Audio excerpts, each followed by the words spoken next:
और उठाओ ननद के खर्चे। शाम का वक्त था और मौसम भी बड़ा सुहावना हो रहा था। मनोज अभी अभी ऑफिस से आकर बैठा ही था। माँ और बाबूजी दोनों टीवी देख रहे थे और शीतल लैपटॉप लेकर बैठी थी। सरला, अरे ओ सरला, जरा एक गिलास पानी तो देना। जी अभी लाई। माँ ये टीवी की आवाज़ थोड़ी कम करो ना, देख नहीं रही हो मैं लैपटॉप में कुछ काम कर रही हूँ। अरे ऐसा क्या काम कर रही हो? अरे भैया अब वो मेरा रिजल्ट आने ही वाला है तो मैं सोच रही थी कोई जॉब ही शुरू कर दूँ। अरे पर तेरे बाबूजी तो बोल रहे थे कि तेरी पढ़ाई पूरी होते ही तेरे लिए अच्छा सा लड़का देखकर तेरी शादी कर देंगे। अरे हमने जो इतना पैसा पढ़ाई पर लगाया है उसका क्या? अब तो कमाने का नंबर आया है तो इसकी शादी की बात कर रहे हैं। अभी शीतल की उम्र क्या है माँ? हाँ माँ जी, अभी शीतल की शादी मत करो। अभी उसे नौकरी करनी है तो पहले उसे अच्छे से नौकरी करने दो। हमारी लड़की इतनी गुणी है कि देखना नौकरी के बाद तो रिश्तों की लाइन लग जाएगी। अच्छा ठीक है, जैसा तुम सबको ठीक लगे। कुछ दिनों बाद शीतल का रिजल्ट आता है और वो बड़े ही अच्छे नंबरों से पास हो जाती है। सब घर में बड़े ही खुश होते हैं। अभी तक शीतल की कोई नौकरी नहीं लगी थी, पर शीतल बड़े मन से हर जगह इंटरव्यू पे इंटरव्यू दे रही थी। काफ़ी मेहनत के बाद शीतल को उसका फल भी मिल जाता है।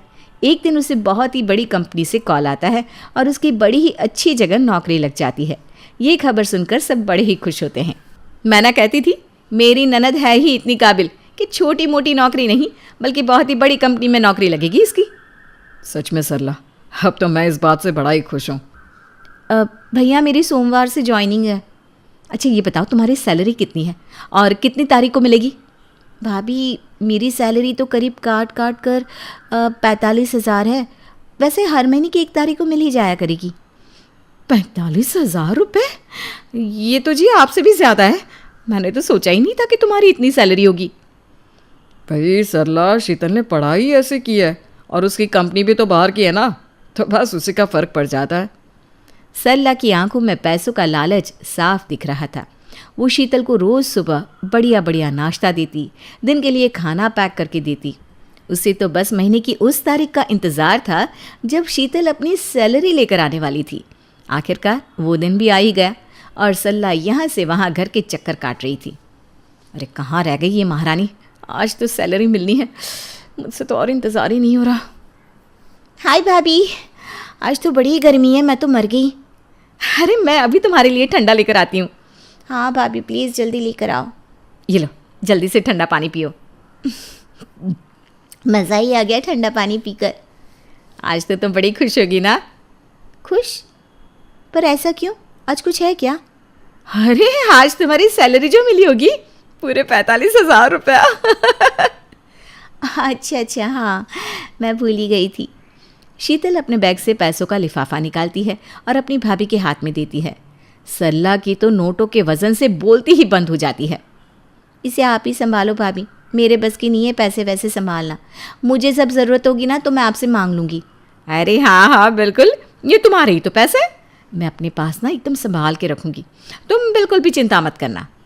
बस फिर सब ऐसे ही चलता रहा। शीतल अपनी पूरी सैलरी हमेशा अपनी भाभी सरला को देती रही और सरला संभाल संभाल कर तिजोरी में रखती रही। काफ़ी समय के बाद शीतल के भाई ने अपनी पत्नी सरला से शीतल की शादी की बात छेड़ी। मेरे ऑफिस में एक सीनियर है, उन्होंने रिश्ता बताया है। लड़का अच्छा कमाता है और अच्छा परिवार है।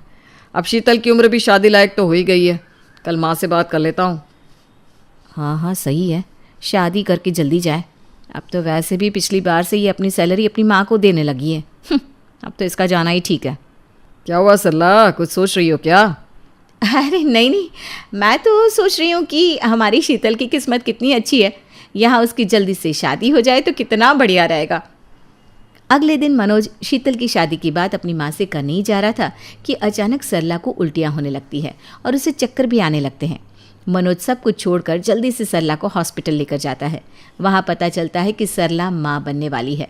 दोनों बड़े ही खुश होते हैं। आज तो दो खुशखबरी माँ को दूंगा, एक तुम्हारे माँ बनने की और एक शीतल के रिश्ते की। शीतल की शादी का सुनते ही सरला सोच में पड़ जाती है।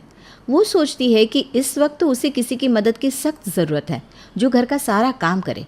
अगर शीतल की शादी हो गई तो सारा काम उल्टा उसी पर पड़ जाएगा। नहीं जी, वो आप मुझे बता रहे थे ना शीतल के लिए लड़का, वो ना मुझे बिल्कुल अच्छा नहीं लगा। अरे पर कल तो तुम कितना खुश थी और तुम्हें लड़का भी पसंद था। अरे मैंने ना बाद में काफ़ी सोचा और मुझे लगा कि सरला उस लड़के के साथ अकेले कैसे रह पाएगी। उसका परिवार तो सब शहर से बाहर है और हमारी शीतल अकेले तो रह ही नहीं सकती। और ऊपर से वो दिखने में काफ़ी मोटा भी है जी। हाँ ये तो है, पर फिर भी मैं एक बार माँ से बात कर लेता हूँ। अरे माँ तो शीतल की शादी के लिए इतनी पागल रहती है कि झट से हाँ कर देंगी, पर शीतल के प्रति हमारी भी तो कुछ जिम्मेदारी है। हम उसके साथ ऐसा नहीं कर सकते। मनोज सरला की बात मान लेता है और शीतल की शादी की कोई बात नहीं करता। सरला पूरे 9 महीने अपनी ननद शीतल से पूरे घर का काम करवाती है और इसी चक्कर में उसकी नौकरी तक छुड़वा देती है। इतना ही नहीं, शीतल पूरा दिन अपनी भाभी का ख्याल रखती रहती। 9 महीने के बाद सरला के जुड़वा बच्चे होते हैं। घर में बड़ी खुशहाली होती है। बच्चों को देखने मनोज की मौसी भी आती है। बच्चे तो बड़े ही प्यारे हैं, बिल्कुल माँ पर गए हैं। हाँ पर देखो इसकी आंखें बिल्कुल मनोज पर है। आपस में दोनों बहनें बात करने लगती है कि तभी मौसी शीतल की शादी की बात छेड़ देती है। अरे शीतल की अब तो काफ़ी उम्र हो गई है, तू उसकी शादी क्यों नहीं करती? अरे ये चली गई तो इन दोनों को कौन पालेगा? नहीं, मुझे मौसी जी को अभी रोकना पड़ेगा। सरला जल्दी से मौसी जी के पास जाती है और बात को बीच में काट कर बोलती है। अरे ऐसी भी कोई उम्र नहीं हुई है शीतल की, और वैसे भी वो अपनी उम्र से 5 साल छोटी ही दिखती है। अरे सरला कैसी बात कर रही है बहू? शादी के लिए देर करोगे तो फिर लड़का अच्छा नहीं मिलेगा। अभी तो मेरी ही नज़र में 2-4 लड़के हैं। अरे मौसी जी, अभी तो शीतल पहली बार बुआ बनी है। अगर शीतल शादी करके चली गई तो मेरे बच्चों को तो बुआ का प्यार मिलेगा ही नहीं ना। अच्छा ठीक है। अरे बहन थोड़े दिन और रुक जाते हैं ना, उसके बाद मैं तुझे खुद बता दूंगी। ठीक है भाई, जैसी तुम्हारी मर्जी। सरला पूरे दिन अपने बच्चों को शीतल के भरोसे छोड़ देती है। शीतल बच्चों को खूब प्यार करती है, इसलिए उसे उनको संभालने में कोई दिक्कत भी नहीं होती। पर सरला यहाँ बस उससे अपने बच्चे पलवा रही होती है। बच्चों को खिलाना, सुलाना, नहलाना सब कुछ शीतल के सर आ जाता है। धीरे धीरे बच्चे बड़े भी हो जाते हैं और अब तो स्कूल जाने का वक्त आ जाता है। अब तो मेरे बच्चे पल गए, अब मुझे इस शीतल से क्या ही काम पड़ेगा। मैं आज ही इनको बोलती हूँ अपनी बहन की शादी करवाओ। शाम को सरला मनोज से शीतल की शादी की बात करती है। अरे तुम तो शीतल को घर से भेजने को तैयार ही नहीं होती थी और आज तुम खुद उसकी शादी की बात कर रही हो। नहीं जी, ऐसी बात नहीं है, पर क्या करूँ, वो मुझे ना अपनी छोटी बहन जैसी लगती है। उसे भेजने के नाम से दिल दुखता है। पर मैं इतनी मतलबी कैसे हो सकती हूँ? अपने प्यार के चक्कर में उसकी ना सोचूं। उसका भी तो शादी करने का मन करता होगा ना। अब मैं अपने मन को समझा लूँगी, आप बस ना शीतल के लिए रिश्ता देखो। ठीक है, मैं कल ही मौसी को फ़ोन करता हूँ, उनकी नज़र में कोई ना कोई रिश्ता ज़रूर होगा। मनोज अगले दिन अपनी मौसी को फ़ोन करता है और उनसे शीतल के रिश्ते की बात करता है। आ गई याद कि घर में एक बिन ब्याही बहन भी बैठी है। अरे मौसी ऐसी बात नहीं है, आप बस उसके लिए कोई बढ़िया रिश्ता बताओ ना। जब 6 साल पहले तेरे बच्चों के जन्म के वक्त मैं आई थी, तब शीतल की उम्र 31 साल की थी। अब वो 37 साल की हो चुकी है। इतनी उम्र की लड़की से कौन ही शादी करेगा? मैंने तब बहुत समझाया था, पर किसी को मेरी बात समझ में ना आई। मौसी जी आप ऐसा मत बोलो, देखिए ना कोई तो रिश्ता होगा। देख, मेरी नज़र में तो इसकी उम्र का कोई लड़का नहीं है। तो अपने फूफा को फ़ोन कर, शायद वही कोई लड़का बता दे। मनोज अपने फूफा जी को फ़ोन करता है, पर वो भी यही जवाब देते हैं। अब मनोज हर जगह शीतल के लिए लड़का ढूंढने लगता है, पर शीतल की उम्र इतनी ज़्यादा हो चुकी थी कि उसे कोई लड़का नहीं मिलता। सरला रोज़ रात को मनोज से यही पूछती कि कहीं कोई बात बनी क्या, पर मनोज का जवाब हमेशा ना ही रहता है। मनोज शीतल के लिए लड़का ढूंढ रहा होता है और अचानक एक दिन उसकी माँ का देहांत हो जाता है। हे भगवान, ये सब क्या हो रहा है? अगर शीतल की शादी नहीं हुई तो ये ज़िंदगी भर यहीं पड़ी रहेगी। सरला भी अपने मायके और आस पड़ोस में बात करके शीतल के लिए लड़का देखती है, पर दूर दूर तक कोई लड़का नहीं मिलता। थक हार कर शीतल एक दिन बोल ही देती है, प्लीज़ आप लोग रोज़ रोज़ मेरी शादी की बात मत किया करो।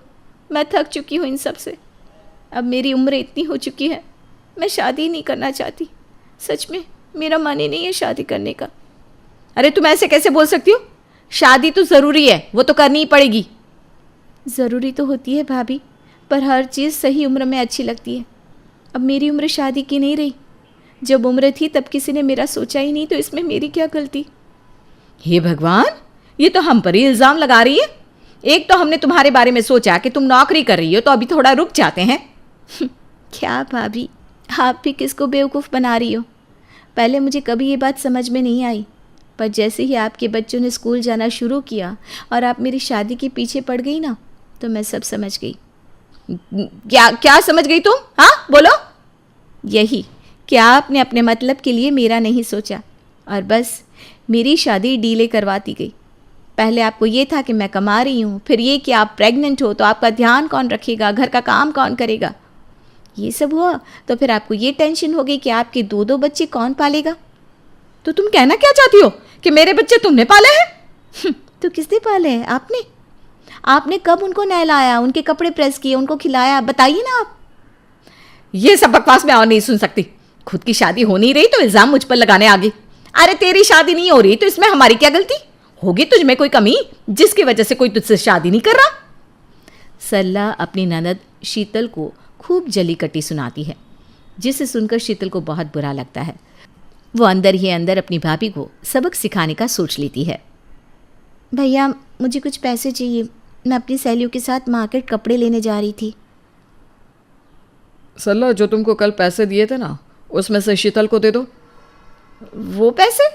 अरे पर तुम्हारे पास तो पहले ही इतने कपड़े पड़े हैं, फिर और पैसे बर्बाद क्यों करने? अरे भाभी, आप भी ना, थोड़े दिन में दिवाली है तो सोचा भीड़ में जाने से अच्छा है अभी जाकर कपड़े ले लूँ। चलिए जल्दी से पैसे दीजिए, मुझे लेट हो रहा है। मनोज, ये सब क्या है? तुमने मेरे जेब खर्च के पैसे उसे क्यों दिलवाए? क्योंकि तुमको ही तो शौक था उसकी नौकरी छुड़वाने का, और फिर तुमने ही उसकी शादी नहीं होने दी। अब और उठाओ ननद के खर्चे। रोज़ रोज़ ननद के खर्चे उठाकर सरला का खून सूखने लगता है। वो अंदर ही अंदर कुढ़ती रहती है, पर अपने पति को कुछ नहीं बोल पाती। एक रात शीतल अपनी दोस्त मीना को घर बुलाती है और ढेर सारा खाना बाहर से ऑर्डर कर देती है। भाभी, ज़रा 1200 रुपये तो देना, बाहर डिलीवरी बॉय को देने हैं। अरे अब किस बात के 1200 रुपये? परसों ही तो 4000 दिए थे। देखो तुम ना ये जानबूझकर कर रही हो और तुम ये अच्छा नहीं कर रही हो, समझी? मैं तुम्हें छोड़ूंगी नहीं। अरे भाभी, अब मेरी जिम्मेदारी तो आपकी ही है ना। वक्त रहते आप मेरी शादी होने देते तो मेरे पति मेरे खर्चे उठाते, है कि नहीं? शीतल अपनी सहेली के साथ बैठकर खाना खाती है और सरला कमरे में बैठी अपने दोनों बच्चों पर गुस्सा निकाल रही थी। तभी मनोज ऑफिस से आता है और सरला को ऐसे बच्चों को डांटते हुए देख लेता है। ये तुम क्या कर रही हो सरला? बच्चों को ऐसे क्यों डांट रही हो? तो क्या करूं फिर? बताओ ना क्या करूं? पता है जो पैसे तुम मुझे देते हो उसमें से कुछ नहीं बच पाता। सारे पैसे इन दोनों पर और तुम्हारी बहन पर खर्च हो जाते हैं। अरे मुझे भी तो जरूरत होती है, क्या करूं बताओ? अरे तुम अपनी बहन की शादी क्यों नहीं करवाते? तुम फिर से वही बात लेकर बैठ गई। तुम्हें पता तो है कि उसके लिए कोई लड़का मिल ही नहीं रहा, और अब तो वो खुद ही शादी करना नहीं चाहती। शादी तो मैं करवा कर रहूंगी। देखती हूँ कैसे शादी नहीं करेगी महारानी। बहुत खर्चे उठा लिए हमने इसके, अब और नहीं। 2 दिन बाद सरला के घर में एक बूढ़ी औरत और उनका बेटा शीतल के रिश्ते के लिए आते हैं। मैंने पहले ही बोला था अब मैं शादी नहीं करूंगी, तो क्यों बुलाया किसी को? देखो अब वो लोग बाहर कमरे में बैठे हैं, उनकी बेइज्जती करोगे ना तो तुम्हारी ही बहन का नाम खराब होगा। वो तो सबको जाकर बोल देंगे लड़की बदतमीज़ है, इसीलिए अभी तक इसकी शादी नहीं हुई।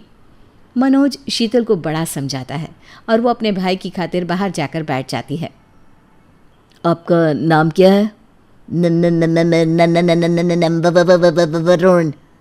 वो लड़का हकला रहा था।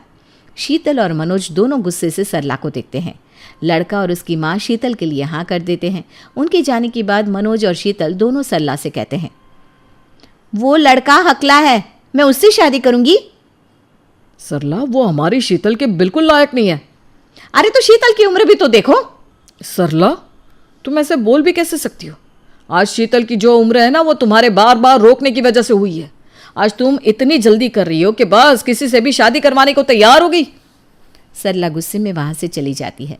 शीतल के मन को बड़ा सुकून मिलता है कि कम से कम उसका भाई तो उसके साथ है। मनोज भी सरला के पीछे पीछे जाता है। आपस में दोनों में बहस होने लगती है। शीतल थोड़ी देर बाद जब अपने भाई भाभी के कमरे के पास से गुजरती है तो अभी भी सरला और मनोज कुछ बात कर रहे थे। ये सब तुम्हारी गलती है सरला। तुमने अपने लालच में शीतल की शादी नहीं होने दी और आज तुम्हारी वजह से वो जिंदगी भर मेरे सर पर बैठी रहेगी। अरे अगर आप ये बात समझते हैं तो बाहर चिल्ला क्यों रहे थे? क्यों शीतल की शादी उस हकले से होने नहीं दी? अरे अगर मैं नहीं मना करता तो वो खुद कर देती और बुराई आती मुझ पर। हम ये काम चालाकी और सूझबूझ से करेंगे। तुमको पता है ना माँ ने विल में क्या लिखवाया है कि अगर शीतल ने कभी शादी नहीं की तो सारी प्रॉपर्टी उसी को मिलेगी। अब इस लाखों की प्रॉपर्टी के लिए हमें उसके खर्चे तो उठाने ही पड़ेंगे जब तक उसकी शादी नहीं करवा देते। हे भगवान, मेरा भाई भी ऐसा ही निकला। इन्होंने अपने लालच में मेरी ज़िंदगी बर्बाद कर दी। शीतल को बड़ा दुख होता है और वो एक चिट्ठी छोड़कर हमेशा के लिए वहाँ से चली जाती है। वो एक किराए के घर में रहने लगती है और वापस जॉब ज्वाइन कर लेती है।